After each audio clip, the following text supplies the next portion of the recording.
Hey everyone, welcome back. We're still around the fire. Tonight's story comes from a time before borders, before nations, before anyone thought to argue about what love was supposed to look like. Inanna's Chosen. Long before cities had names we still recognize, before history learned how to keep itself neat, there was a goddess called Inanna. She was the goddess of love, desire, fertility, war, and contradiction. She ruled pleasure and destruction with the same steady hand, and nothing about her stayed in one shape for long. Inanna did not belong to the orderly parts of the world. She lived in thresholds, between night and morning, between tenderness and violence, between what was expected and what was true. And those who served her were much the same. In the cities of ancient Sumer, her temples were staffed by people who did not fit neatly into the lives around them. Some were born male and lived as women. Some moved between roles. Some loved in ways that had no name anyone bothered to record. What mattered was not how they were categorized, but that they were chosen. The texts call them Gala, Asinu, Kurguru. The words don't translate cleanly. They were priests, singers, caretakers, ritual performers. They tended the goddess, spoke her hymns, and embodied her power. Their very existence reflected Inanna's nature, fluid, disruptive, sacred.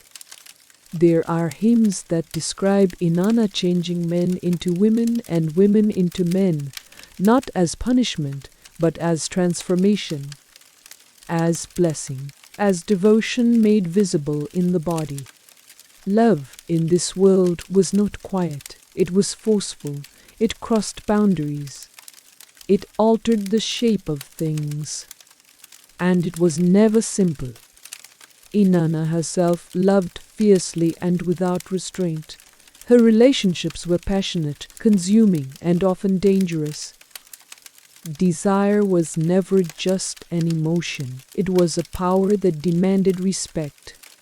In the temples, songs were sung that modern readers still struggle to categorize.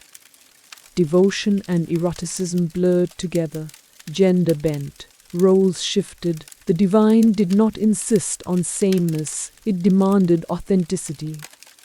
What mattered was presence, what mattered was truth. This was not a society without rules. It had laws, hierarchies, punishments. But within the sacred space of Inanna, there was room for those who lived at the edges. For people whose very existence challenged the idea that the world could be sorted cleanly. They were not hidden. They were not erased. They were central. Over time, empires rose and fell. Languages shifted. Gods were renamed, absorbed, or abandoned. The stories survived in fragments, clay tablets broken, hymns partially lost, meanings debated centuries later by people trying to fit them into smaller frameworks. And eventually, the world decided it preferred order. What once had been sacred became suspicious. What had been chosen became deviant. The divine messiness of desire was flattened into rules, then into shame. But the tablets remained, and if you read them carefully, they still whisper the same truth, that queerness was not a rebellion against the ancient world, it was part of its foundation. Long before there were arguments about who was allowed to love whom, there were gods who refused to choose a single form. There were temples where difference was not tolerated but honored. There were people who lived openly, not because it was easy, but because it was sacred. That world is gone, but it existed, and for a long time it was enough.